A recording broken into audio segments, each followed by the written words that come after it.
All right, let's do this.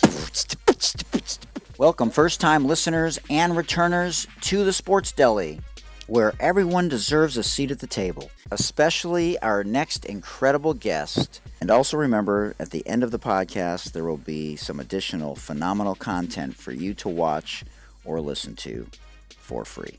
So grab your favorite deli sandwich or bagel and your favorite beverage, and let's do this together in the Sports Deli. We're so honored to welcome our 22nd professional men's basketball player, the pride of Macomb, Mississippi, professional basketball skills trainer, Bryan Adams. Played both competitive basketball and baseball and is considered one of the greatest high school basketball players in Mississippi history. He attended Alcorn State University after having offers from Florida, Ole Miss, Tennessee, and Clemson, which pissed a lot of people off. Other notable Alcorn State athletes are Lucy Harris, rest in peace, who we just did a special on recently with the Legends of the Ball, one of the greatest women's professional basketball players in the history of sports, Steve Mcnair, former NFL star, Leslie Frazier, Medgar Evers, Super Bowl champion and current business partner, Donald Driver, and one of my favorite Detroit Pistons of all time, Lindsey Hunter. Nonetheless, B Money was named SWAC Freshman of the Year at Alcorn State. He helped them win a conference championship while earning a berth into March Madness's NCAA tournament, which I didn't know in some of our previous conversations. In Germany, Norway, and Portugal, and later returned to Alcorn State to be an assistant coach under his mentor and former two-time NBA champion, Larry Smith. I didn't know that either. He has worked with numerous players on all levels, including NBA champions, WNBA players, and D1 student athletes. In September of 2019, Bryan was inducted into the Alcorn State Sports Hall of Fame. He was born the same day as Hulk Hogan, and the same year as Vince Carter, Randy Moss, Ludacris, Layla Ali, and the former New England quarterback who won a lot, who we will talk about later, who I've been very critical of, Paul Pierce and Stephon Marbury. He just did a pro day for some incredible women where 4 WNBA teams were present. And his business partners are Donald Driver and Mahmoud Abdul Rauf. Incredible. Your journey has taken you to a place where maybe you never imagined growing up in the Deep South, like we talked about. But you can find him on Instagram and Twitter at driven_elite or on drivenelite.net and on LinkedIn, where if you search for Bryan Adams, you'll see his Driven Elite logo, and you can always email him at elite3, the number 3, hoops@gmail.com.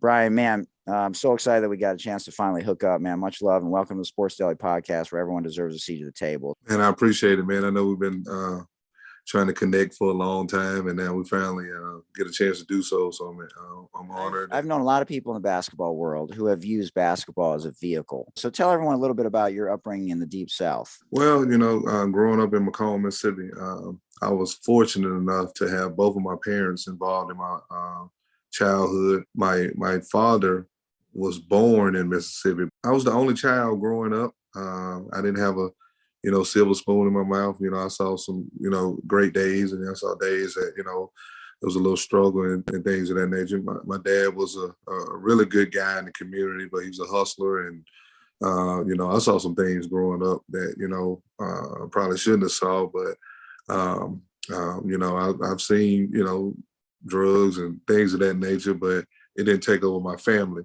That's interesting because A, from the standpoint of you had no siblings, and B, from the standpoint you didn't see anybody, in terms of representation, other than, obviously, the family played sports and, probably talking smack and pushing you around and toughening you up and things like that, right? But looking back on it, this is the thing that I thought about, because I'm an only child and so is my daughter. So we have something all in common. Mm-hmm. And the reason that I pushed my daughter into team sport besides gymnastic is because when you're an only child, you don't know how to share. Right. And so when you look back on it, do you think that that's something that was invaluable to you in terms of not just self-sacrifice and life skills, but that you really understood how to be better at understanding the greater good and what servitude really means? Yes, for sure. And also, when you're the only child, and you going out in the yard when your friends and stuff not around, you learn how to compete against yourself. You know what I'm saying? So I'm out there, in my front yard, I'm playing shadow basketball.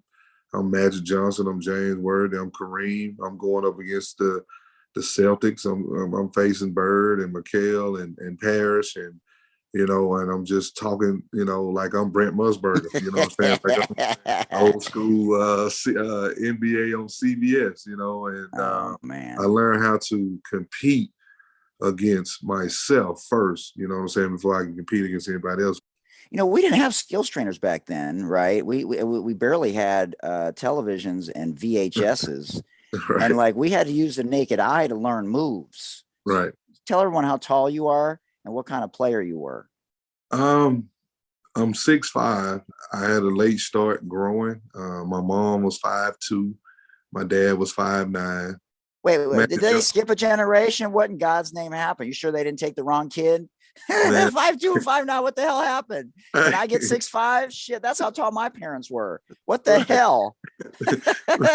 God damn. Right. That's some bullshit right there. Man, it was just a blessing. And, wow. I learned how to, growing up watching Magic Johnson play, just my dad always said, hey, that's how you play basketball. That's the right way to play. So I honed my skills at an early age. I was a post player in middle school. I never complained about playing in the post.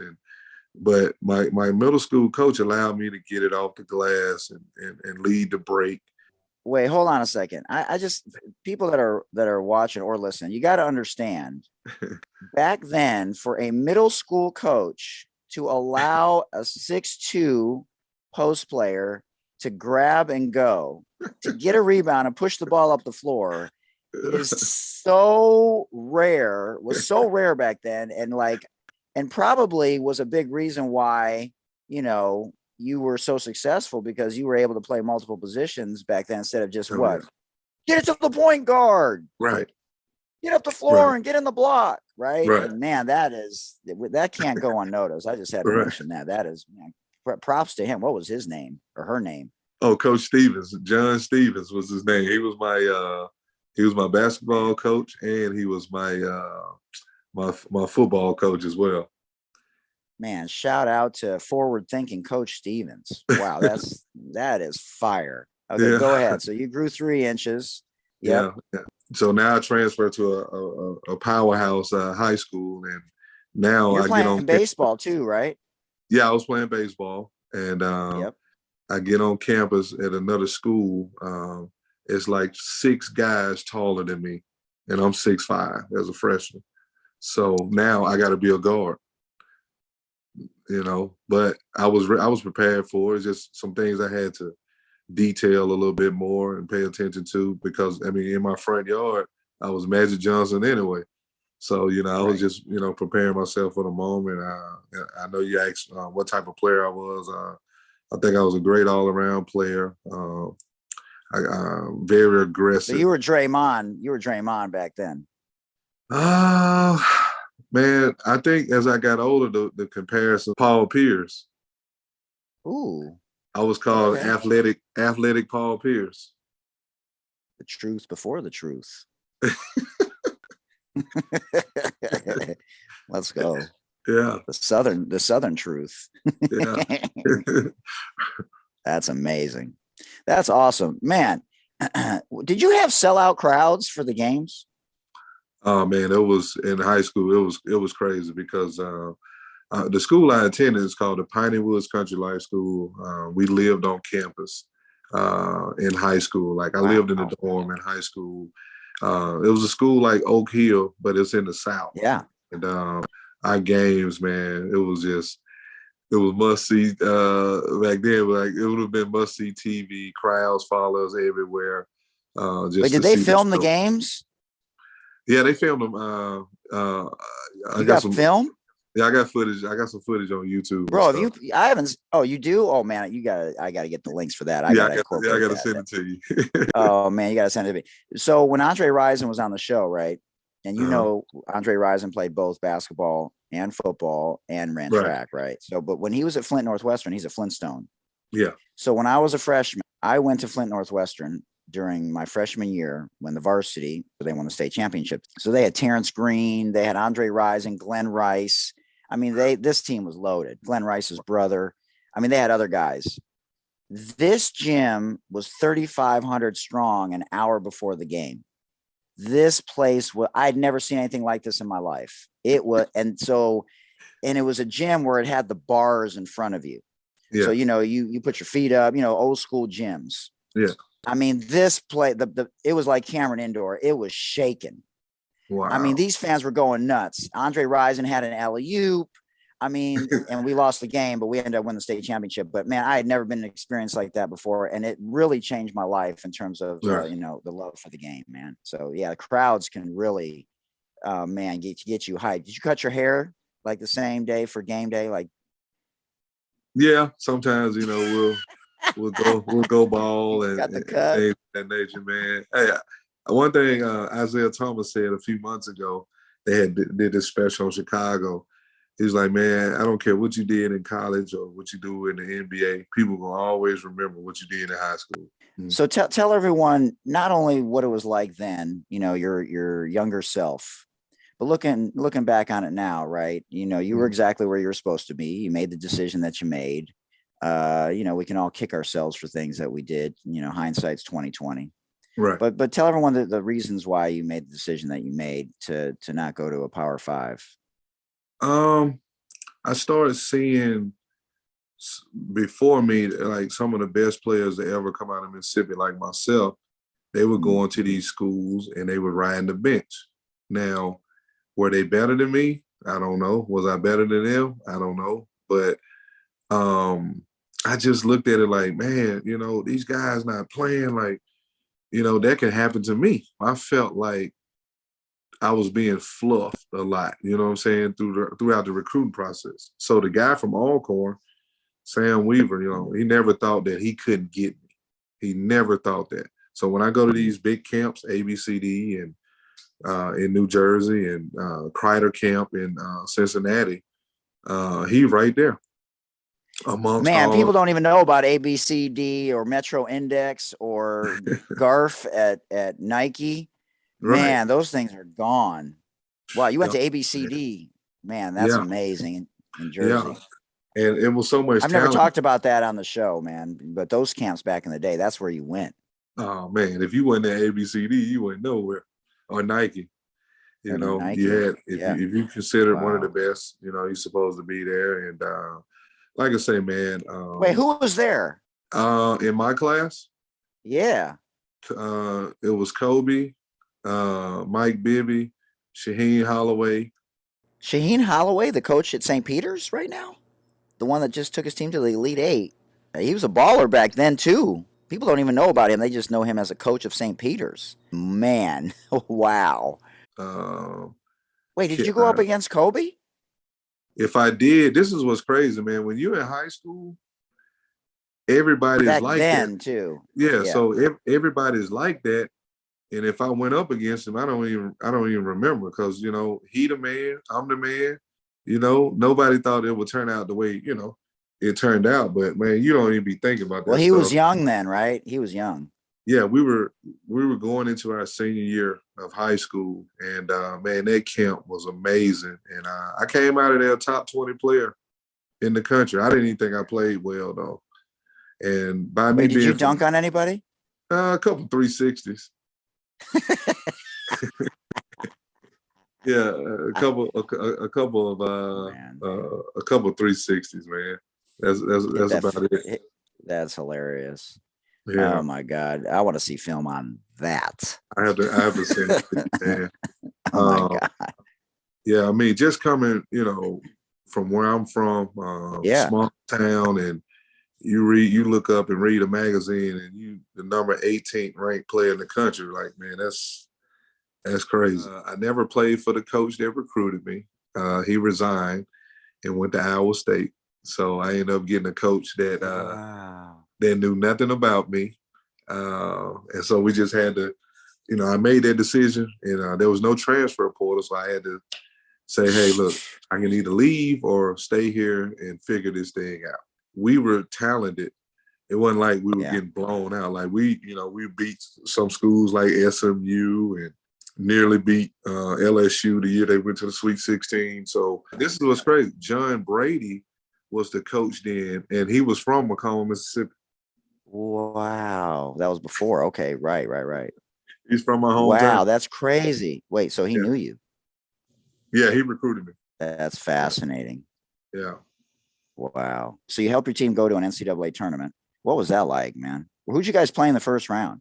We played Stanford, and what's crazy, my Wow. after Jordan camp, I decided not to take a medical red shirt. That's one of the biggest athletic mistakes that I ever made. You know, if I have any regret about my career, just not taking that medical red shirt, that probably cost me some money. And I've never not played basketball, so that's why I didn't redshirt. Like I never had to be like a cheerleader. You know what I'm saying? And Well, man, they it didn't was, rehab people back then the same way that they do now. oh no, So I it would have was, been, I would have been healthy. You know, hell yeah, I yeah. definitely would have been healthy. But man, we knocked some teams off that year and Wow. played Stanford. That score was tied with 3 minutes left, and we lost by 12. Man, it was. I don't even know how that game could get out of hand that fast. Other than the refs started going crazy. Oh shit. Wow. Yeah. Man, that must have been an experience. So like just to know that your squad, made it to the big dance, everyone knows like what March Madness is about. The magic of March Madness, man. It back then too. Yeah. Yeah. It Wow. really it meant a lot, man, because there's always no guarantee that you're gonna ever get back to March Madness. So you gotta soak it all in from day one. Yeah, there's nothing like March Madness. Let me pivot and ask you this question about the women's game. We are also about promoting the women's game as we approach the 50th anniversary of Title IX on June 23rd. And Mm-hmm. so, really, when it's all said and done, whether it's on the men's side, like you and I play college basketball, the game's bigger than all of us. Right. And what we should be about is not only representation, but promoting the game. The men's game is much further along than the women's game. Right. And what we want is to promote the women's game and equality. The biggest takeaway from all this, that the women's game, from an attendance standpoint, from a viewership standpoint, from a talent standpoint, the women's game is doing really well right now. Oh yeah, man. People might not believe this. I watch the women more than I watch the guys. Because I love working with young ladies and helping them get better. They really soak things in. They listen. Wait, but hold on. I want to ask you a question about that. And I agree with you because I coached men 15 years. Yeah. How did you come to this realization? Because when I was younger, people were like, don't go to the women's side. You go to the women's side, you'll never come back. You can't coach women's ball. That ain't real basketball. There was all these things said. And like, when did you just say, I just like coaching women better? Well, on the men's side, especially younger guys, AAU, so it's just too much that goes on that I don't want to be a part of. All the other shenanigans. Guys got handlers and all that kind of stuff. Like, man, I don't want to be part of none of that. On the girl side, there's nowhere near that. And sure, I get the same joy out of working with them than I do some guys. Absolutely. Oh, I think that's amazing. Yeah, I mean, I've watched some film with hopeful WNBA players. I've worked with some pros, and man, they just soak it in. I mean, I love working with guys too. I've worked with professional men's players too, like you have, but it's just different. And the women just aren't as further along as the men, and that's what I like to teach. Is the nuances to each position, even if you are positionless, because there's still a post game on the women's side. Right. And so that's where I think, we help is to help with those nuances, man. That is fascinating. So tell everyone a little bit about, what it was like playing professionally overseas and your experience, really as a black man overseas back then. I'm curious to know how that was. Do you have any training camp opportunities? The only thing I played in the summer league when it was in Long Beach. For who? Yeah. When I was on the free agent team. I want that film. Yeah. Oh, I got you. My first stop was in Germany. Yeah. A lot of people love Germany. I just wasn't a big fan of it, man. I had a lot going on. You didn't like those knockwursts, huh? My father passed away while overseas. Wait, did Yeah, they speak German during the timeouts and at practice and stuff, or were they really most times, doing yeah, everything? most times. They probably look. What the fuck, I dude? probably was getting cursed out. During the time. So after the This mother. game, you know, they probably was like, "Man, we got to get his ass out of here." And I don't know. Oh shit. No. Yeah. So Oh my man. roommates, they were German, but they could speak English though. Oh, that's cool. Mhm. So then you leverage that, and then where'd you go? I went to was it Norway, and then I went to Portugal. After that, that was my favorite country to play in out of all of them. Yeah, that was my Food. favorite. Hey, chicken every day. Oh, the food. And The Brian, let me food. ask you a quick question about mental health in the Black community. Because look, let's be honest. There's Mhm. certain narratives in society, white versus black in terms of mental health. But were you around teammates that you were concerned about, or that looking back on it, you should have done more, or now in the space of mental Right, health, where so many more people are outspoken about it, whether it's DeMar DeRozan or Liz Cambage or Meta Sanford Artest, or whoever it is, do you see things differently now in a good way? well, yeah. I Oh, lost three teammates to suicide. One in high school. oh, He did it, after we got out of high school. Then I lost two college teammates that were roommates as teammates. They committed suicide maybe like a year or so apart from each other. oh, So some players, man, when it's over, wow. not saying I don't know what was the reason, but sometimes when the career is over and the lights go off, you know, some people can't accept it that it's over, you know, and go I into a had the funk. form. Yeah, no, well, they've probably been in a funk a lot longer than just that, but that may Oh be the yeah, trigger. right. But I had Joanne McCauley on, former Duke coach, former Michigan State coach, and former Maine coach, and she wrote the book Secret Warrior, which I just read about Uh-huh. her journey. And it's fascinating because she coached for almost her entire career with bipolar. Uh-huh. And so she talked about how it's like blood pressure medication or cholesterol medication. Some Right. people are imbalanced. Now, I think Right. we're over medicated as a society for certain things, but there are certain chemical imbalances that, especially, wouldn't you agree, in the Black and brown community, that if we just can not we, I'm not part of the Black and brown community, but if you normalize it in that space, in those spaces, that it could help a lot of people, with depression or bipolar, instead of getting roasted or feeling like you're Right. an outcast in your families and in your communities. Right. I believe so. Cause one thing about it, man, we don't know what people be dealing with throughout the day, each and every day. So it's a lot of people out here that need help, and they don't know how to reach out, for help and things of that nature. I mean, I tell people all the time, like, even with counseling, man, there's nothing wrong with, I think, my opinion, to sit down and talk to someone, seek Mm. professional, help if you can, So I mean, I know even with myself, I try to sit down, and if I got any issues and things of that nature, sit down, and talk to somebody, and and try to become a better person, be the best person I can be, towards myself and towards people around me, towards my loved ones, and stuff like that. But I think, like you say, if they normalize, things, man, and help people, that'll be great. Man, do you understand how important that is? Not that I'm the one to tell you this, but man, as a black man, like, to hear that.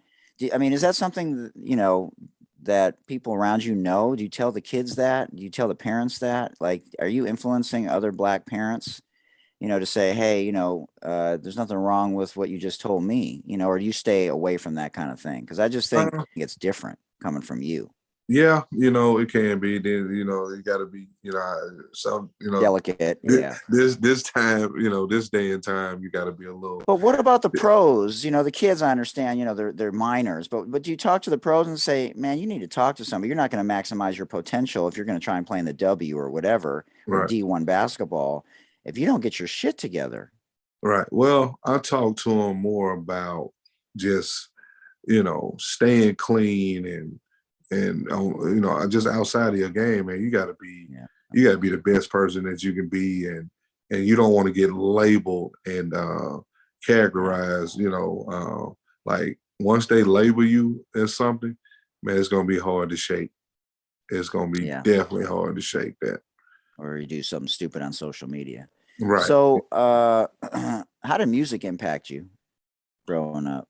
Oh man, I'm a music freak, man. I'm Man, I sure on had that treadmill over your right shoulder, you listen to a lot of music. that Peloton. I got the Peloton over there. Let's go, baby. Yeah, Is man. Peloton going to make it? I'm hearing some things about Peloton, man. I don't know, but my best friend, the one that I told you about, Yeah. she's an assistant coach at Kansas State. Uh-huh. She's got one too. She loves it, man. Yeah, Peloton. My wife got the Peloton, and I just got to get used to as a tall guy riding that doggone bike like that, because it's you got to wear biker shorts and stuff like that. Right. Because it's And the shoes are hey, special. hey, it's not like that's not a huffy. He said a huffy, the banana seat. That ain't no banana God. seat. Oh hell no, no he didn't.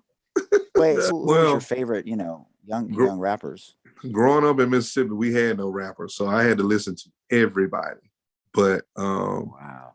man, when I first heard that Raising Hell, Run DMC, and Oh Eric B and man, Rakim Paid in Full, I damn near let the lost my mind. rhythm hit him, baby. I almost lost it when I heard, Raising Hell Oh man, and Paid in Full, man. Like, golly, like that's timeless masterpiece. phenomenal lyrics. It wasn't just the voice and the beat. It was the lyrics were brilliant, man. Oh man, timeless. Like it was just timeless, man. Timeless. I think it was Jahidi White, and he came on the show and he talked about how music allowed him to go to different countries. That how it was for you? Like you were just feeling like you could experience the world, even though Oh you yeah, were, man. in the deep South. Yeah, music moves you, man.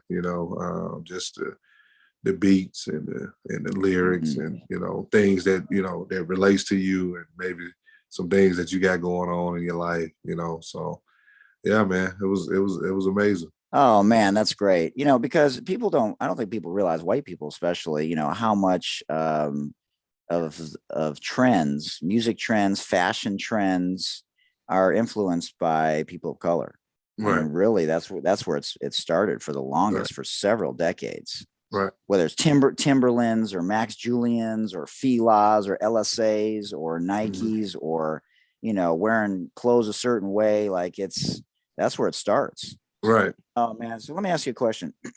You saw all the sports leagues to pivot here Mhm, after the murder of George Floyd and right. Colin kneeling, and one of your business partners is Mahmoud Abdul Rauf, the former Chris Jackson from Louisiana State University.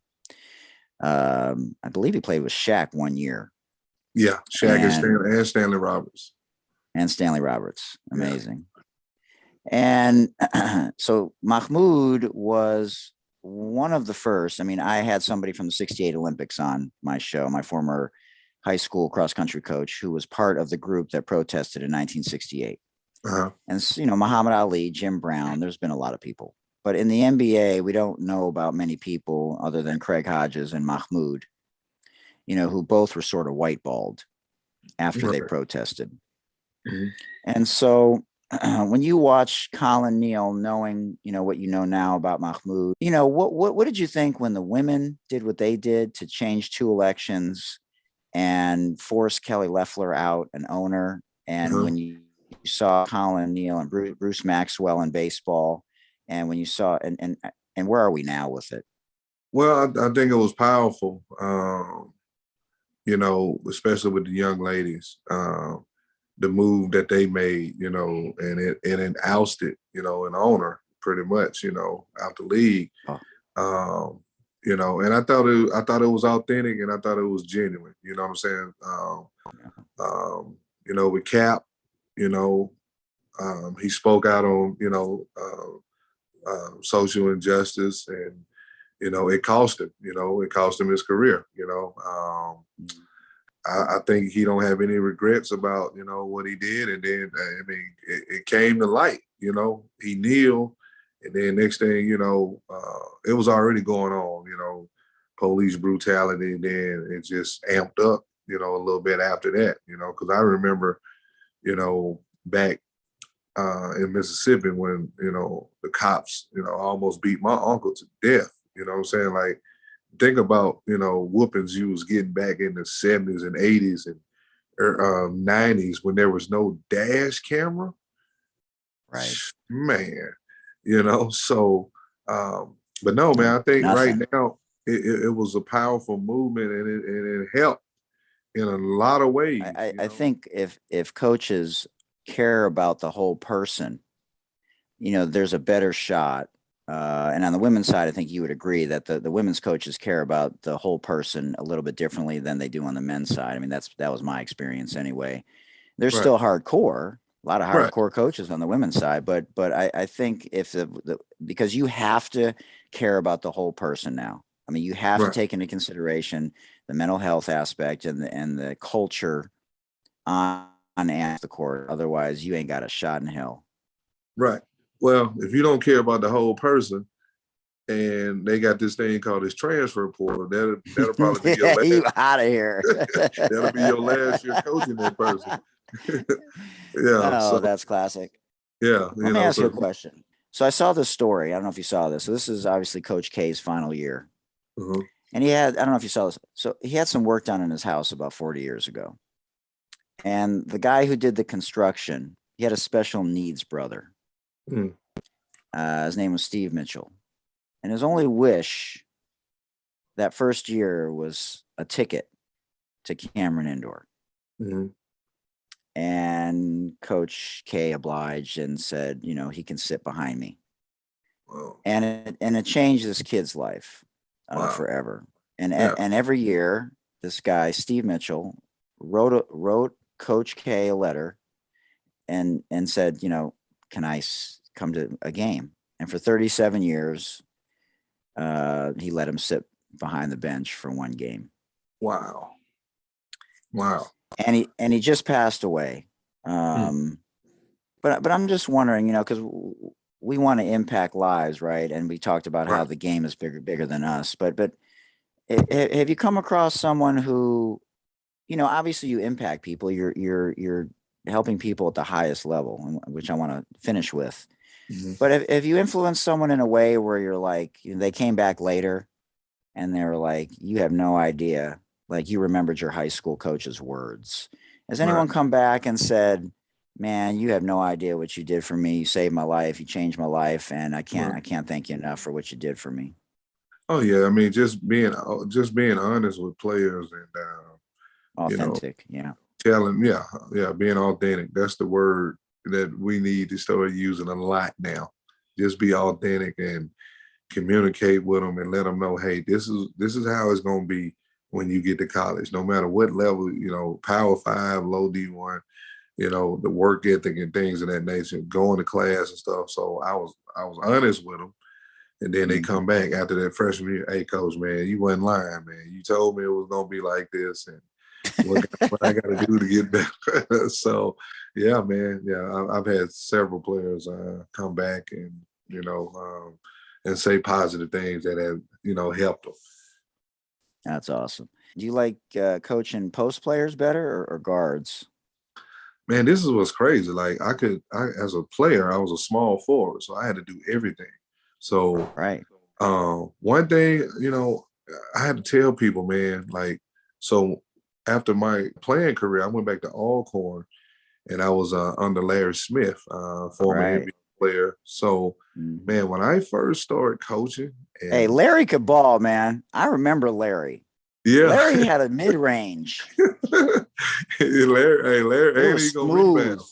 Yeah, he can rebound too. For a guard, he was off the ground. Hell yeah, I remember Larry. Man, and I didn't know what I was doing when I first started training. I knew how to be a really good basketball player, but now I got to teach it to somebody else. It was different, so I had to learn that. And right now, man, I'm at a point where whether it's a guard or post, whatever, man, I teach everybody, Everything. everything because your feet got to be right. You're being able to sell pump fakes and shoulder fakes Right. and jabs and things of that nature. So yeah, I enjoy it, whether it's post, wings, or whatever. It does at this point. It don't even matter. That's awesome. So anything else you want to share with people? Tell everyone about what you're involved with Mahmoud and Donald and how it's impacted you Yeah. and validated just a lot of the things that you're doing, and paying it forward. Well, Donald and I went to Alcorn State together, and he left a year before I did. Probably about 4 or 5 years ago. I hadn't seen him in 20 years, but he always hung with basketball players and stuff like that. And then we just Wait, hold on a second. Can you tell everybody what it's like to go to an HBC football game? Wait, what's better, the game or halftime? both. Like, man, you gotta, man, when Steve Mcnair and Donald Driver playing, bro, it ain't a seat nowhere. Ain't no seats. God. Ain't no Did seats. you know back then that those guys were going to go to the NFL? Like, were they that? Did you know? Did you have perspective?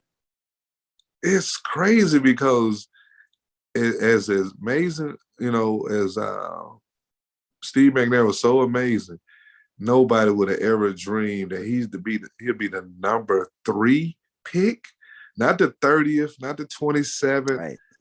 25th, number 3 in 1990. But he was Mahomes. 95. But he was Mahomes back then. Like, he was literally Mahomes. Oh, he throws off the wrong foot going the other way. Yes. 60 yards. Man, hey, bro.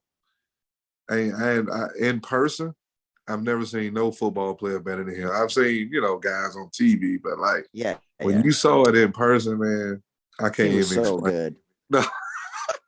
I knew he passed away, but I just wonder if you ever like talked to him, about like that whole experience and what it meant to you and stuff like that. Yeah. Oh no, I never got a chance to talk. Man, he was a great guy though. Yeah. Man, just tragic. Man, that was just tragic, bro. And then with Donald, man, you talking about a guy who loved basketball, and then he was a Olympic qualifier for the 2000 Olympics. Yeah, he qualified for the high jump in the Olympics. So, yeah, man, we linked back up, man. It's been great ever since. And I shared this story not too long ago about Mahmoud. So I had never been to a college basketball game before in my life, and my cousin took me and my other cousin to New Orleans, Louisiana, to watch Georgetown versus LSU. And that's the first time I, had knew anything about, Chris Jackson at the time.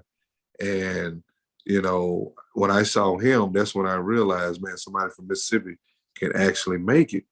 And then you fast forward 30 years later, I built a relationship with his best friend. His best friend links me up with him, and I get an invitation to his Jersey retirement. Now we business partners, man. Like you can't even make this stuff up, man.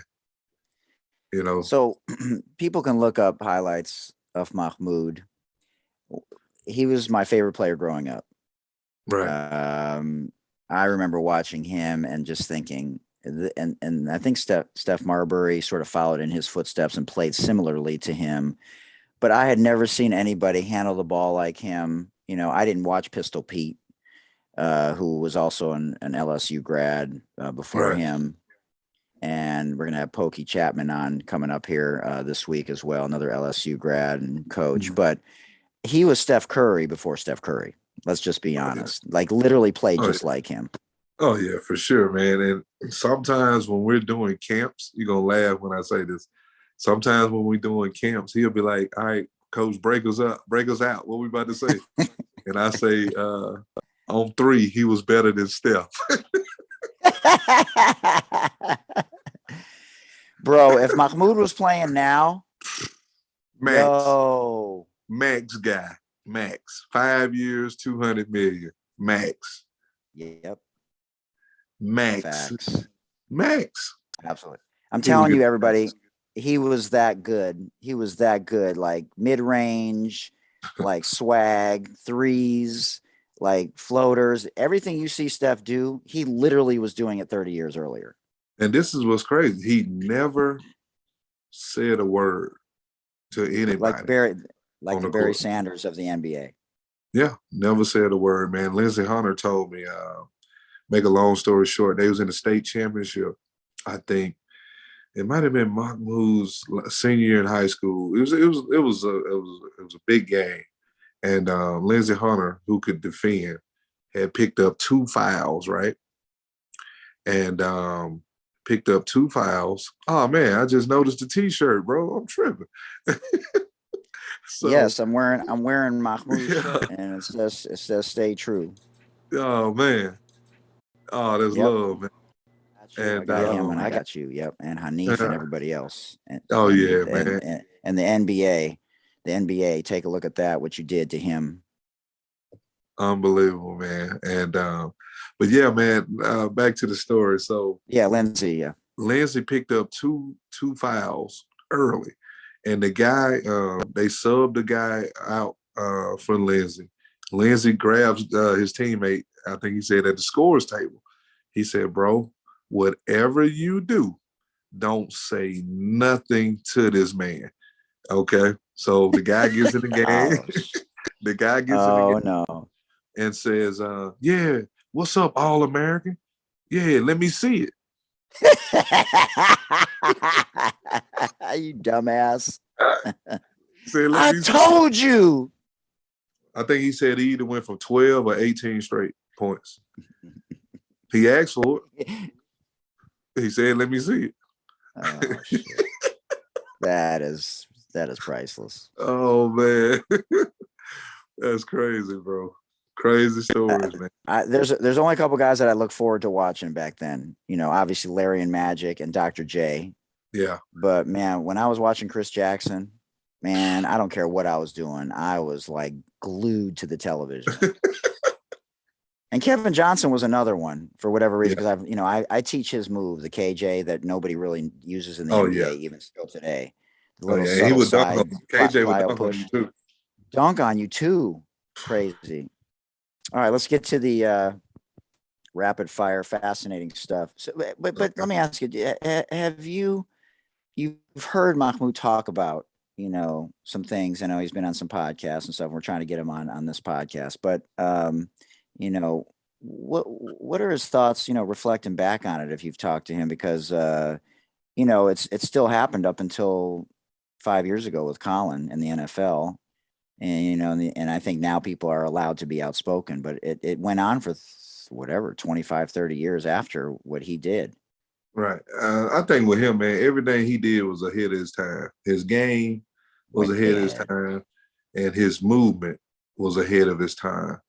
And what he stands for, is timeless, man. And we don't really get into it much, but I think some things are in the works that he'll be able to tell his story. You know what I'm saying? And people in Mississippi, we just feel like that was our Michael Jordan, and we felt like we got robbed. And this guy, just what he stands for and his humility, towards people. Melody. Oh man, it's just a person you want to be around. And the kids that, I bring around and they love to be around him, man. But let me ask you your opinion about this, because I think this is a white issue at this point. As you know, I've been very critical of Tom Brady, Eli Manning, Peyton Manning, and Blondie, Aaron Rodgers, because they haven't been more outspoken as white influencers, in the space of social injustice. And I think the Right. NFL has sort of been fraudulent in the movement, to be quite honest with you. The NBA and the WNBA have been more at the forefront. So Right. do you care? Do you think black people care if Tom Brady, if Eli Manning, Peyton Manning, and Blondie were to speak out consistently about social injustice? You like that Blondie reference, huh? Well, Do, you do, do, crazy. do you think it would influence white people if they spoke out more? Because I can't stand Tom Brady at this point, between all his millions and hundreds of millions, and speaking out about everything except Black Lives Matter. Right. I think some people care, some people don't care, and you have some people say, well, maybe he feels a certain way behind closed doors, but they will say, well, why he doesn't say anything publicly. I think But people, all four of it, them, not yeah, one of them. yeah. I think in the black Like, and come brown on, man. community, people would probably embrace them even more That's if, what I'm saying. they came out and, made a statement. But that's not, I don't see that happening. And, me being in that part of that community, I can care less, if they did make a statement or whatever. But, you just never know how these guys feel about certain things. And now we never know, if someone told him not to speak on certain topics or it's going to be a problem. I mean, what problem? Yeah. Give me a break. What problem is Aaron Rodgers, Eli Manning, Peyton Manning, and Tom Brady going to have at this point? Right. Like, give me a fucking break. Right. Like, that's my stance on the issue. Yeah. And so it's just, I will not stop talking about it, and I will not stop criticizing them until they start doing more. And now that Tom's back, and the shit that pisses me off, among other things, is that Tom announces his fake ass retirement on the first day of Black History Month. Like, you couldn't announce your retirement on a different fucking day? Yeah. Like, you had to take one of those 28 days? Yeah. Man, get the fuck out of here with that bullshit. Yeah. All right, ladies and gentlemen, that is the end of the podcast. But if you love the very famous rapid fire this or that segment of the podcast, that is next, right here in the Sports Deli. All right, food in Mississippi or Portugal? Oh man, the sip. Wait, do they have? I mean, this ain't real Southern food, but do they have Waffle Houses in Mississippi? What? How many? There's wow. Well, I just thought it was more like the Eastern Seaboard. I didn't know Mississippi had. Yeah, they got a Waffle House Wait, in Mississippi. wait. Do you like Waffle House? Oh yeah, for sure. I like waffle. I think I like that. But wait. In the morning or the evening? Waffle House it don't even matter. Wait, do you know the chef's name? At the Waffle House? Yeah. No. Oh, okay, it ain't like that. But wait, with like steak and eggs or what? What's your favorite dish? Grits? Oh, I get the All American with with grits. Wow, and I don't have my co-host on here to talk about the All-American. See, he always talked about the All-American, how it's not on the menu, but if you ask for the extra waffle and whatever for $1 more, they'll double everything. Yeah. Steph Curry or Isaiah Thomas? Ooh. Steph has no finals MVPs. I'm going to go with Isaiah. Zeke was amazing. Phil Jackson or Greg Popovich? Phil Jackson. Pat Summitt or Geno? Pat. I love it. All right. So in 5 years, where do you see yourself with what you're doing now with Mahmoud and Donald, or doing something else? 5 years from now, I see myself hopefully prayerfully still healthy. The business has, grown globally. Mm-hmm. Yeah, you ain't washing no dishes. Yeah. How have you navigated COVID, and what did it teach you about yourself being in the space that you're in, the healthcare field? I had COVID, when, before it all, the vaccination and all that stuff, man, and it was a brutal time for me. Okay, so if you could have any 5 people at your dinner table, past or present, dead or alive, but you can't know who they are. I met Jordan, so he don't count. Wait, how was that? Was he just like whatever? Oh, it was great, man. I got to send you the footage. Oh man, that's awesome. He actually responded to me and said he would be interested in possibly coming on the show. And then I haven't heard back, obviously, but I'm pretty sure it was him. It was a ghost account, but the way that the language that he used, I don't think it was somebody else. Yeah, I don't know how I found it. Yeah, it was crazy. Magic Johnson. Well, I never met Madge. Nah, I just never ran into him. Wow. Yeah, I would say Magic Johnson, Andre 3000. I'd love to meet him. That's 2. I would say Muhammad Ali. That's 3. Yeah, that's a popular one. Man, Marvin Hagler. I would have loved it. Wow, marvelous Marvin Hagler. Yeah, Marvin Hagler. I wonder what it was like, to just be around him. That's Wow. 4. And I would say number 5 would be Bird, Larry Bird. Wow. I'd love to meet Larry Bird. Yeah. That's crazy. Yeah. Andre 3000's a rapper for those of you guys that don't know. So wait, but well, who would be the first female at your table if you could choose your first female? Probably Oprah. Oh, wow. Yeah.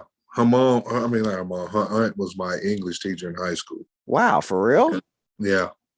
Oprah Winfrey's aunt was my Wow. English teacher. Yeah. That's fascinating. Is she still alive, her aunt? That I don't know. I mean, she was kind of, maybe like 60. Oh, back then, yeah. Yeah. So that's been almost 30 years ago. So, yeah. Yeah, absolutely. Anything else that you want to share? We've been in 29 countries. We've had a lot of amazing guests, and I always love this. And what you're doing is amazing, not only with your day job, but, just generational wealth is important to me. Being an ally is important to me. Being a connector, I wouldn't say, as I've said before, I'm not an influencer, not yet anyway. I hope to be, just so that I can be more of an influence in the white space to educate and mobilize and use my resources and platform to pay it forward. But what you guys are doing to create representation and generational wealth, especially for you three incredible Black gentlemen, is amazing. And there's a lot of people in those spaces, little kids and boys and girls, that are watching you guys and seeing that it's possible.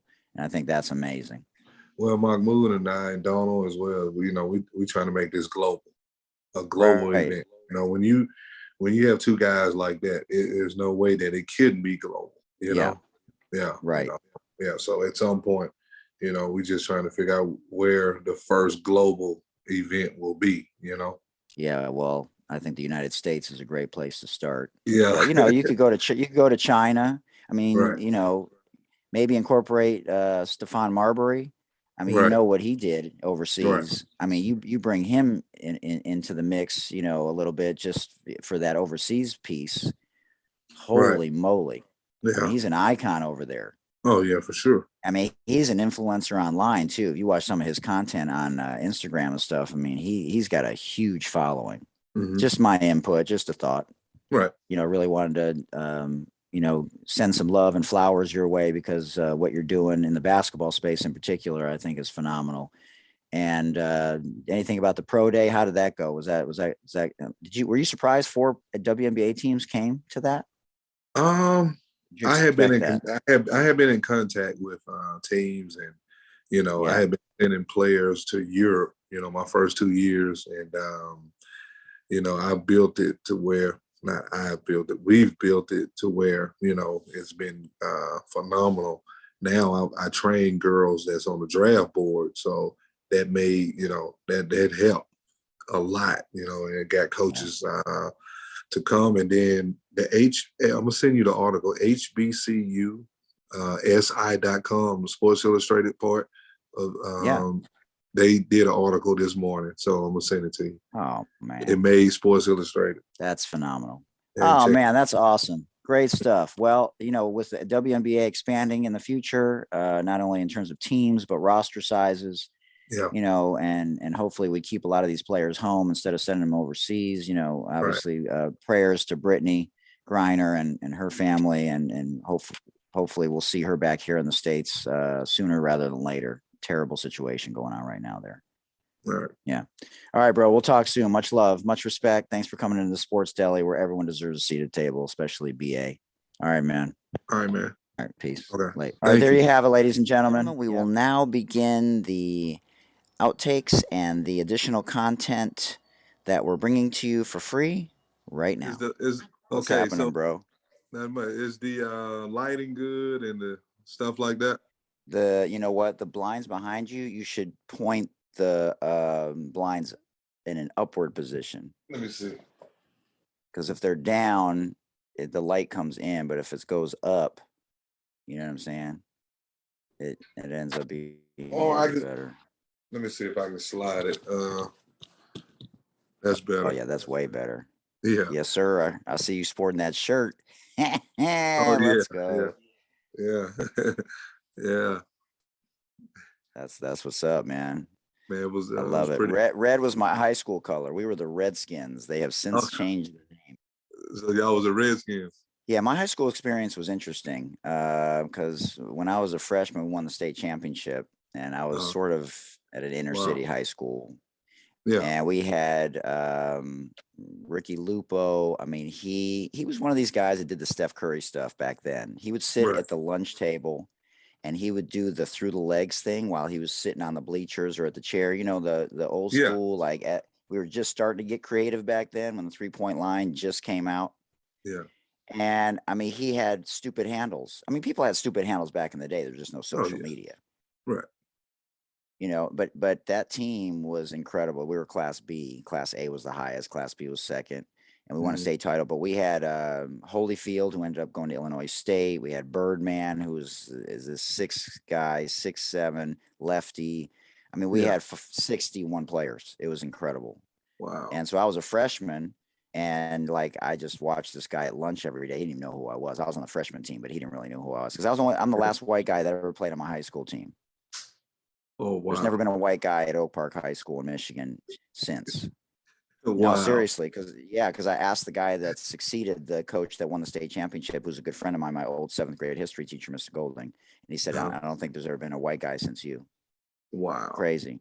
That's And I was a crazy. token white guy. I mean, I hustled, but I didn't know what I was doing back then. You know what I mean? Right. But that was an interesting experience. But, you know, it taught me a lot. And we always talk about, you know, he'll be back in a minute, but we always talk about like street ball. And I don't really reflect much back on my childhood in terms of what it taught me and how different it is now. But it definitely was different back then. So we're gonna wait here for a second. We have some technical difficulties, ladies and gentlemen.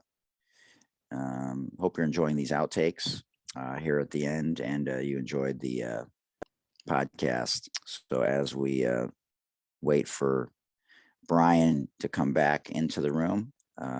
Over my right shoulder, Hey, my we bad, have man. my old license plate, point guard there that I had in college. No, it's all good, man. This is part of the outtakes anyway. So anything that happens that's funny, it's even better, bro. Man, my Take no, two, ladies and gentlemen. when somebody calls me, what am I supposed to Right. yeah. Yeah, you So just nothing you can do. You either decline okay, it or it because just takes over. Yeah. okay, Unless gotcha. it's an So emergency, and then we can listen in on it, and then that'd be no, good content too. no, so just let it ring. So just let it ring. You can let it ring. I edit it out later, so it's all good. And then I put this stuff in outtakes anyways. People love that stuff, so it's all Oh, good. okay. So, like I was saying, and sometimes we talk about this on the show, but street ball back when we were playing, I don't know about for you, but man, you were balling because you didn't want to wait an hour and a half, Oh yeah, if for you sure. if you lost. If you lost, it's And over with. now it's over with, and people now don't even understand it. Like, what? Next game's at 3:00. They don't It's like, even these no kids clue. nowadays, they don't even play pickup basketball like that, Man, if that didn't teach me a lot about life, forget about basketball. Right. I had Right. an interesting discussion with a friend of mine a long time ago, probably a year ago, not a long time ago, but then we just revisited it. And it was an interesting discussion because, when I was in high school, the N word with the A at the end of it was something that I used to be transparent because everyone Mhm. used it with me. They'd be like, "What's up, man?" Right. And so my best friend works for Think Detroit Pal, which is an inner city youth organization. And he had an incident where there was the N word being thrown all over the place. And, you've been around it, being from the South. And we'll Right. do a formal intro here in a minute, but I thought it was interesting. So we had a private conversation about a year ago, and he's like, "Dude, I don't want you to use that word even with me privately." Now he has a black wife. This is his second black wife, and he's been around people of color his whole life. So have I. In high school, I was integrated in 5th grade. And but back in the day, my contention was, but like if we're behind closed doors, like if we say, "What's up, my Nick?" you know, it's like intent matters, Right. you know, but he said, you know what? I just had a change of heart with the word. Right. And, you know, I don't know, recently I've sort of thought about it a little bit differently. And it's like, of course, intent matters, but um, I'm not offended if someone privately says, you know, what's up, who? What's up, my Nick? What's up, dog? Because I understand what it means. You know, it's sort of a compliment, just like, you know, when Luca was called a bitch ass white boy. Some people Right. didn't understand it, you know, when Montreal, you know, when he was saying that kind of, you know, so there's certain things there's nuance to it. But Right. I respected his opinion and the fact that, you know, he didn't even want to do it behind closed doors, even with his boy, you know, because of his experiences in life, and his wife's black, and, you know, the obviously the history of the word, Right. you know. What are your thoughts about that? You know, obviously publicly you hear a white guy say it, it's completely, you know, not even a question, it's unacceptable. But, you know, Right. if two white guys from back in the day are like, what's up, my, you know, is that something that's offensive to you? Man, you know, it just depends on, you know, I guess where you at, and you know, I try not to use it, you know, myself, Yeah. and you Because it's know, still everywhere, right? It's yeah, you know, your is it? I mean, friends, well, like it's Atan it, Thomas can't stand the word. Like if you go on his podcast, he's been on my podcast. Atan can't stand the word, and people know it. Like, right, don't use it privately on my show. I mean, he didn't let people use it when he was in the NBA. right, So, like, I get it. I think I've just become desensitized by it, or it was such a normal thing in high school that I just was like, right. And I always okay, wondered, like in professional sports, you know, how often is that word used, like in a practice setting and things of that nature. I think one of my mentors, I know when he was in the NBA coaching, I know he didn't allow it. You know, they make you run or something like that. You know, if it was, you know, if it was used and, you know, stuff. But at this point, you know, so many, like I'm around a lot of kids, and you know, they yeah. use it, you know what I'm saying, towards other ethnicities and stuff like that. But I just, you know, I don't really like it. But hey, I'm from the deep South, so you know how we feel Yeah, about yeah, yeah, that. yeah. I mean, I never allow any of that stuff, sagging, the N word, you know, none of that, even the, you know, the NIGGA version, you know, in practice when I was a head coach, like none of that stuff Right, was allowed out. It was just more of an interesting discussion behind closed doors. And, you right, know, I guess it goes to the point when you're behind closed doors, that's really where you got to have these new narratives for really going to change people's minds. right, So, you know, mhm, it was an interesting discussion between two white guys, you right. know, from growing up in the, you know, 70s and 80s and 90s. Mhm. All right, I'm gonna do a formal intro, and then we will rock and roll with the Sports Deli today. And I'm excited, very excited to have. We got 4 podcasts in the next 2 weeks, so it's a busy time for us. But you're batting lead off, so you know I'm very excited about that. Appreciate it. All right, and anything later, just let me know. We can add it in or edit it. It's all good, man. But Okay. very very excited. All right, everybody. But he moved to like they moved. My grandparents moved to Oakland, California, Vallejo area when he was like maybe 2 or 3. So he spent like 30+ years in the Oakland, Vallejo area, and then he came back, met my mom. You know, they had me. You know, I was the only child growing up and stuff like that, and I never, you know, went that route. And that's one of the things that made my parents proud is that, you know, I could have went left, you know, but man, when I started getting influenced, you know, by my uncles and stuff like that that play sports, and you know, I come from a sports background, you know, once that took over my attention, you know, it was just going to be hard to go astray and do the wrong things, you know, because even though I've never seen anybody like make it to college and play and pros and stuff like that, I still just, you know, I just had my talent and I had my dream. Like, okay, I don't know how I'm gonna get there, but I'm just gonna, you know, keep believing in something that I can't see right now. But just, you know, I learned a lot of core values, you know, from my parents, just how to treat people, you know, how to be nice and things of that nature that led over to, you know, when I started to grow up a little bit. And, you know, so that's the other thing that I find fascinating is, you know, maybe it wasn't the right time. You know, European style basketball was just, you know, probably ahead of our time, quite Right. honestly, in terms of the way they played, the fluidity of the game. You know, Mhm. both you and I are skills trainers. and we understand that better than anybody. But I find it amazing that people back then learned the things in the way that they did, because they're, you know, what are you going to do? Pause a VHS machine? You know, you hit the pause button, you're going to be late. Or you're going to miss the move. You know what I'm saying? There's no YouTube, there's no phone, there's nothing. You know, so we were learning things back then, like just like you said, shadowing and just, you know, watching other people out in street ball and stuff like that. So that's amazing that you I think if I would have been from like a major city, LA, New York, Chicago, I wouldn't even went to college for sure. That's amazing. So when you went to Elkhorn State, so you chose Elkhorn State, coach is obviously very happy. Now, was your non-conference, because my good friend Kevin Brodus is at Morgan State right now. And obviously I've known a lot of people over the years, just like you do in the coaching business, because I've been on the men's side 15 years, and this is my 15th year on the women's side. And so, you know, those schools, the HBCs that you're talking about, the historical Black colleges versus, you know, the PWIs, the predominantly white institutions, they play a lot of non-conference games against the PWIs, against the Power Fives to make money. Right. And occasionally there's an upset. So, but did you guys do that? Did you have that as your formula to play, you know, some of the Power Fives in the non-conference to make money and just get better for conference play? Yeah, we did, you know, play those money games to, you know, generate funds for the school and things of that nature. But man, we were talented. Battle Oregon, real tough. You know. Let me ask you a question. I'm sure you watch both the men's and the women's NCAA tournaments, just because you coach men and women. Yeah. Did you watch the interview with Gino yesterday? No, I missed it. You know, I've heard him speak about not only professional basketball skills trainers like us, you know, and he's always said that he's for them. He just wants them to teach people how to win. Right.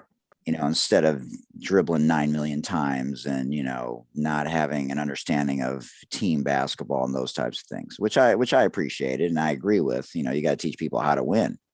Right. But, you know, he's been to, don't quote me, 14 straight Final Fours and 16 straight Elite Eights. And, you know, I heard him not only after the game, but with Scott Van Pelt. And, you know, I always am interested in, you know, whether it's Coach K, you know, or Gino, you know, or Muffet McGraw, when they reflect back on their careers and you know, how humble they are, even if they've had moments, you know, because we're all competitive, right? We all talk shit, you know, we all have beefs or rivalries or whatever it is. And so I just thought, you know, I listened to a lot of coaches during the pandemic. I don't know if you did. They had those free clinics on the NABC, and I listened every day for a year. And I learned a lot from those coaches. You know, I don't agree with all of it, but I like to listen to people with different opinions because it makes me a better person, better coach. Right. But it was interesting to see Gino crying. And you just talked about an injury. And they've had more injuries this year, arguably, than any team in the country. And for them, obviously, if they don't have Paige, they're not going anywhere. Let's just be real. Right. He's the best player in college basketball. I don't care what people say about Caitlin. They're both great for the women's game, but I just think Paige is a generational player. Mm-hmm. That's just me.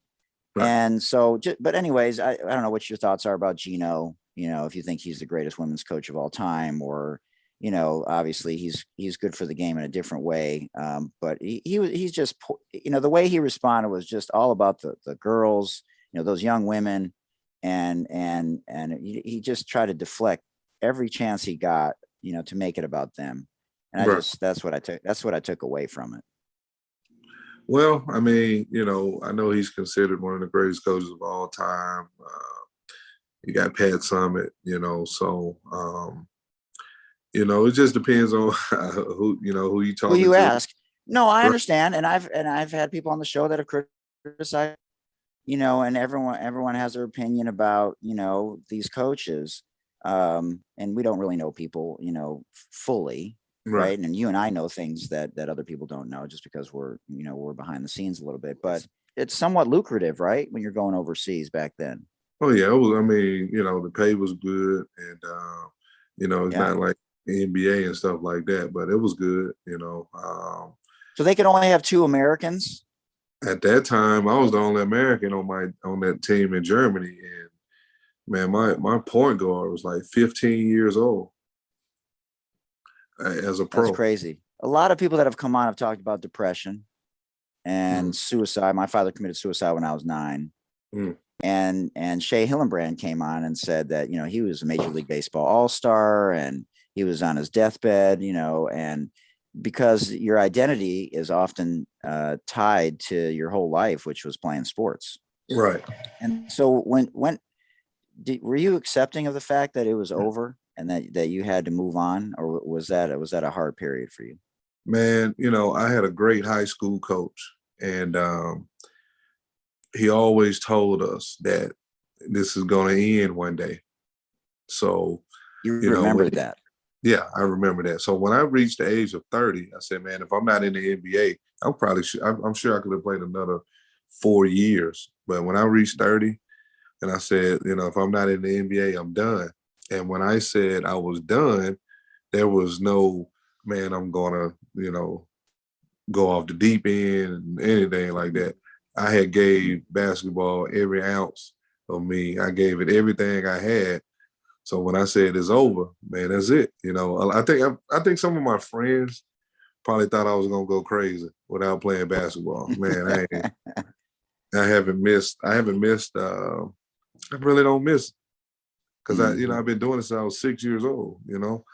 So now I just enjoy watching other people play now. Like there's times when I'm at a game. It takes a lot for a kid to get me off my feet, but sometimes it happens. Right.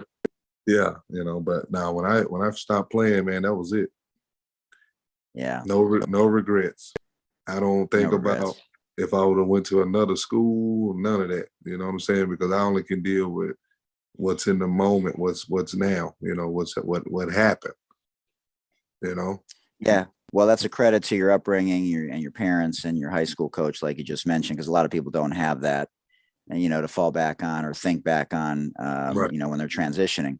But were you around players that, because look, let's be honest, there's certain narratives in society, white versus black in terms of mental health. But music motivated me, and my parents had all those records. I listened to Double Dutch Bus every day.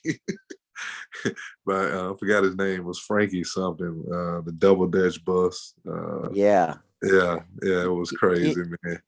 So wait, what do you listen to now? Oh, now, Outkast for sure. That's timeless. Nas. I listen to Nas. Yeah. Outkast. Did you like KRS-One? Yeah, it was cool. KRS was one. My favorite KRS-One song was "Love's Gonna Get You." Yeah, that shit was crazy.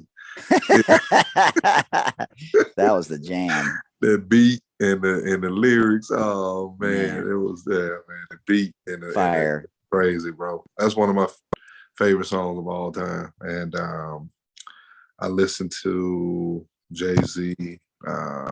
Pretty much the old school guy. Oh, J. Cole. Yeah, he snaps. Yeah, J. Cole. Yeah, I like the last J. Cole. So that's fascinating. And Big Crit, because he's from Mississippi. Yeah, there you go. Yeah.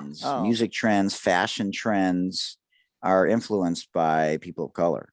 Right. And really, that's where it started for the longest, for several decades. Right. Whether it's Timberlands or Max Julians or Fila's or LSA's or Nikes or, wearing clothes a certain way, like that's where it starts. Right. Man, that's so interesting. Old school Brooks, that Dominique Wilkins. Brooks, Dom.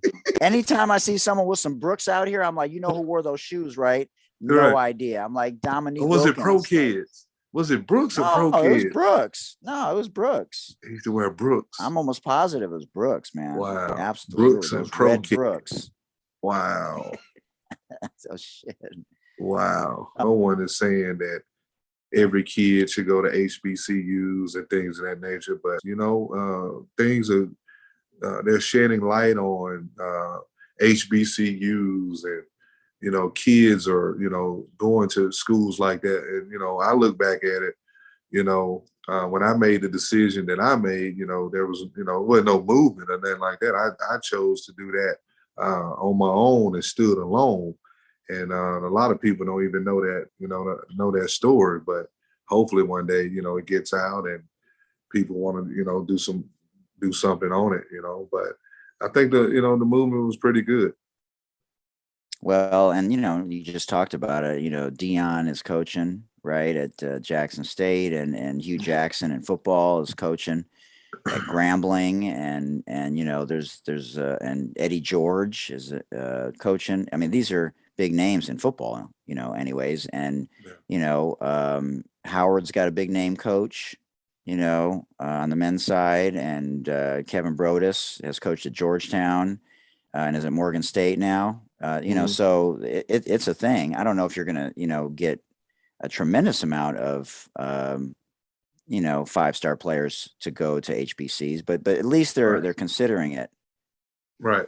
Well, I would say, man, we always talk about it's not a level playing field, which is not, but man, when you're in this business and you listen to some of the conversations and things that go on, it's almost like it's why is it frowned upon if a kid decides, hey, I want to go to a HBCU? What is, what I'm saying? Like, I can only imagine when Travis Hunter, signed with Jackson State, what his inbox, people were saying in the inbox and what was said. I saw what was said on Twitter, and I can only imagine the things that were said about me at the time, but there was no social media. So I'm glad, there wasn't no social media then when I made that decision, because it was definitely frowned upon. But man, like we're adults. Like, how can you get mad at a teenager for making a decision that has nothing to do with you? Like, you're not going to run one sprint for that kid at practice. You're not going to get up, go to class for this kid. None of that. So, man, I just think, man, a lot of kids probably want to do it, but it's just the people around them, it's just not going to allow them to do it. You know what I'm saying? My thing is, if you have options, you're free to go wherever school you want to go. But if they, if a young lady or a young man decides to go to an HBCU, that's their business, Yeah, well, not only, from the atmospheric standpoint of his prime years, because when it happened, he was always talking about that was the guy who we saw at LSU. He was there. I mean, and he still got 9 years out of his career. He got 9, you know what I'm saying? Meaning he still will get a check the rest of his life, from the NBA for whatever it's worth. But man, the way that the game is now, and the way people are always, talking smack and flamboyant and, center of attention and tweeting, he was the opposite. He was literally Barry Sanders of basketball. Hand the ball to the referee after a touchdown, no dancing, no putting the mouth guard sideways in your mouth. No disrespect to Steph, but he was just as humble as humble can be. Yeah. And it's going to pay off. Yeah. Oh, absolutely. Well, I mean, you have to be true to your authentic self, like we talked about earlier, and that's just who he is. Right. But let me ask you your opinion about this, because I think this is a white issue at this point. Obviously things are better for the Black and brown people in America, but there's still a lot of issues with healthcare, and a lot of other things, from the police to, we had an insurrection. There's still a lot of craziness that's going on. And we're living in crazy times, and with Ukraine and all kinds of other stuff. But I've been very critical, and you're not in the football space necessarily, but you are in the Black space, and I'm in the white space. And I realize that people can do whatever they want to do. But okay, so you got a couple of Mississippian baseball players, Dave Parker or Dennis Oil Can Boyd. Who is your favorite Mississippi baseball player? Favorite Mississippi baseball player? Man, probably I would go with Oil Can Boyd. People don't know about Oil Can, man. For the Red Sox, boy, he was man. He was a great pitcher. Wait, should Pete Rose be in the Hall of Fame? Yes. Favorite basketball player of all time? Jordan. On the women's side? Women, I would go with Cheryl Miller. Wow. I hope she's doing okay. But when I saw her at Cal State LA a few years ago, man, she Mm-hmm. didn't look good. Mm. She looked very disheveled, and I don't know if she had a relapse or what, but man, I hope she's okay. But she was phenomenal. Cheryl Miller. Oh, okay, gotcha. Yeah, Yeah, I yeah, didn't know anything about her, other than yeah, just yeah, basketball player. Yeah. yeah. No, she's a phenomenal player. But yeah, she went, I think, with you know some other things extracurricular wise. Dave Chappelle or Richard Pryor? Man.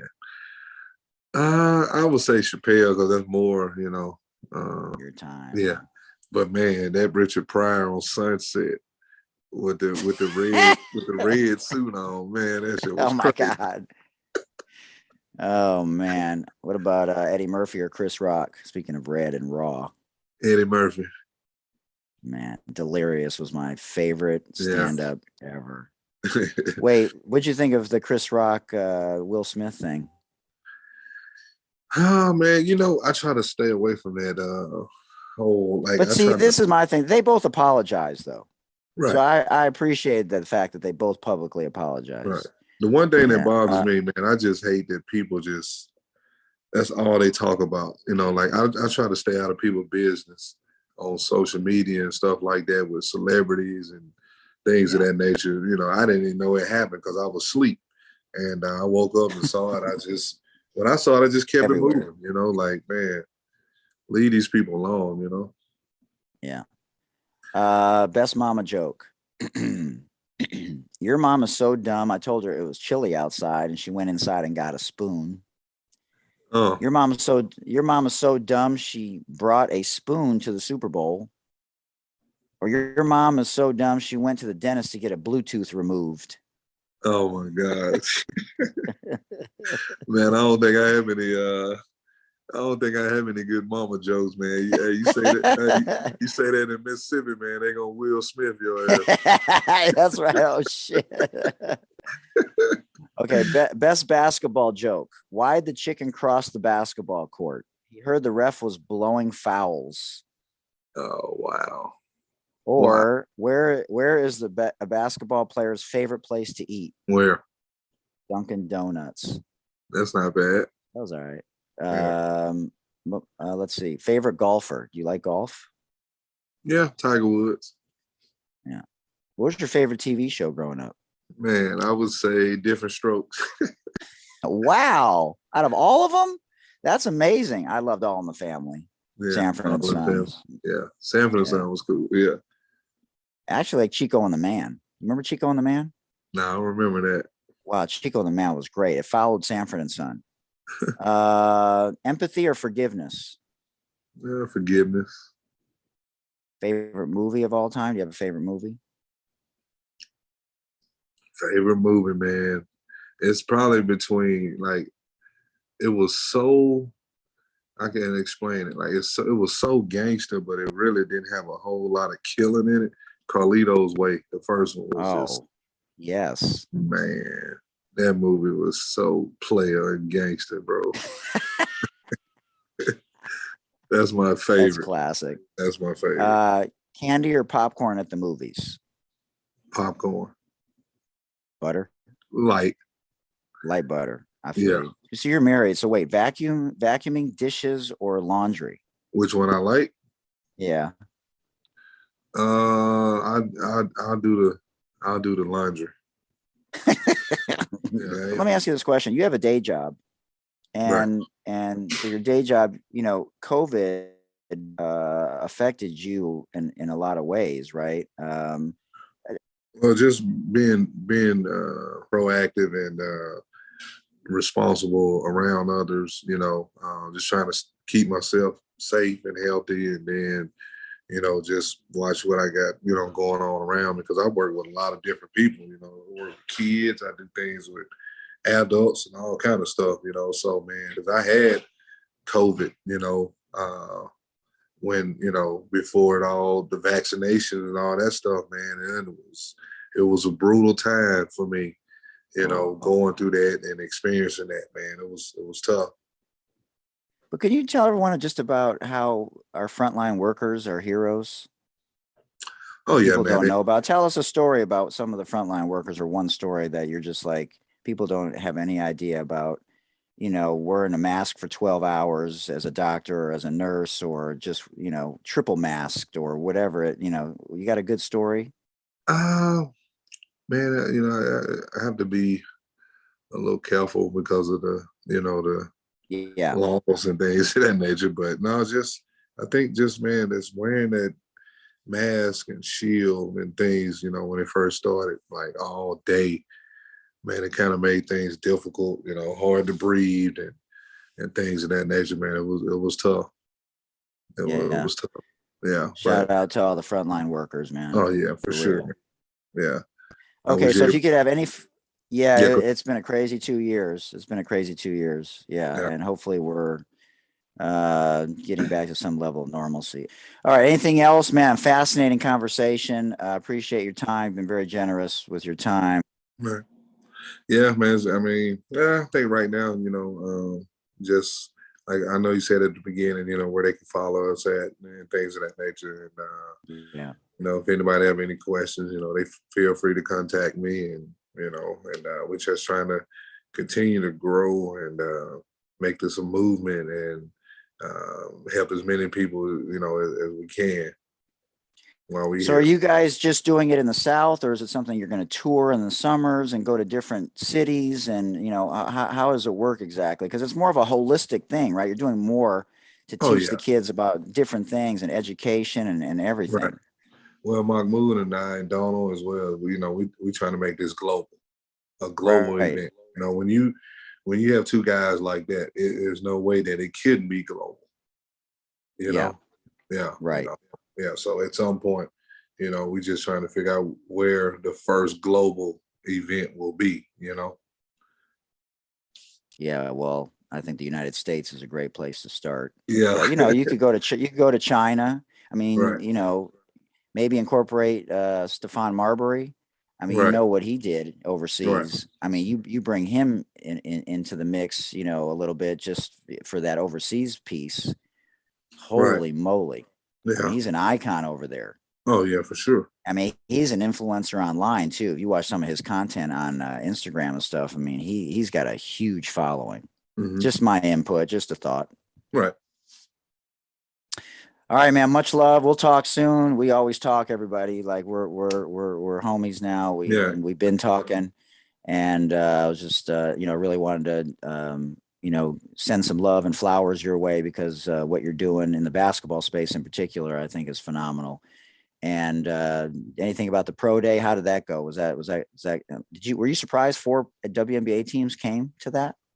Um, Did you expect that? I have been in contact with teams, and I Yeah, have been sending players to Europe. My first 2 years, and I built it to where not I built it. We've built it to where it's been phenomenal.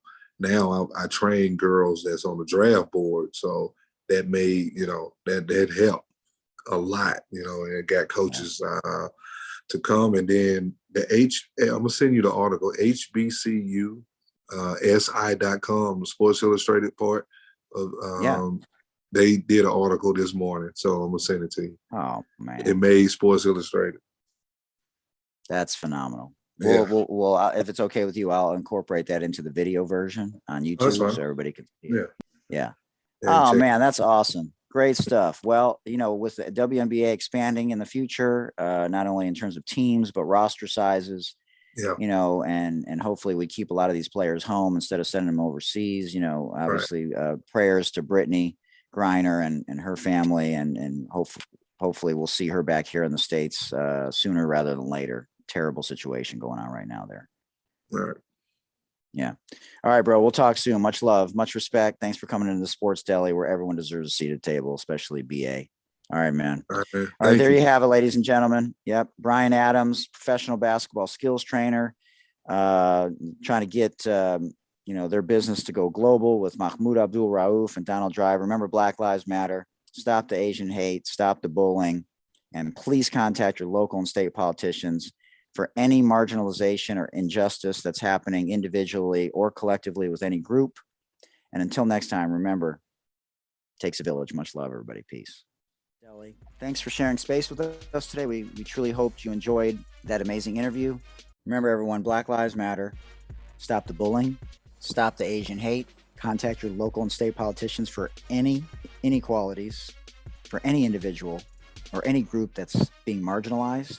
Also, everyone, we want to raise awareness for those individuals that are currently imprisoned for non-violent offenses, in particular those with long-term sentences that are disproportionate, in particular to those people in the Black and brown community.